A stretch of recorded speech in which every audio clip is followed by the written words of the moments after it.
So I was speaking to somebody, a friend of mine, and he was telling me he's thinking of buying a TV and he wanted my opinion. And as a Which subscriber, I'm always happy to give an opinion. Um, you know, I like giving opinions. Most people do, even if they don't do the thing themselves. So I was telling him about the best TV to buy.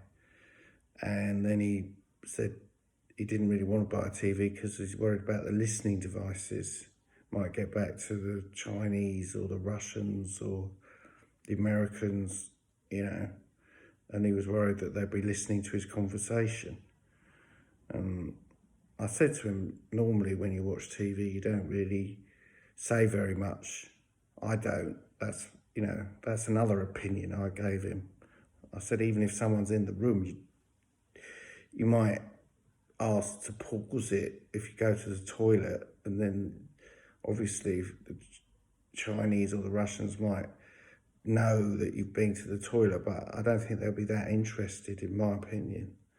And then he said, yeah, but you never know.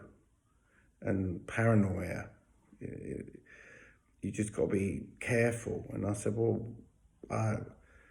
you live alone. I mean, do you say you're going to go to the toilet when you live alone, or do you just go?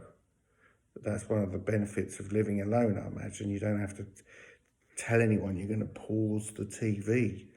So it's unlikely that the Chinese, Russians or Americans will be listening in at that point, making notes in a dark room.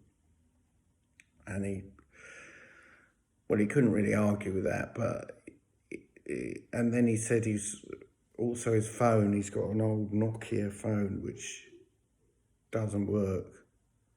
So he's thinking of changing that, but he's worried about someone listening in, Alexei. So I said, well, you've got to talk on a phone, that's the whole point. And he said, yeah, but you just don't know who's listening. So he's not going to get a new phone either. Cheers.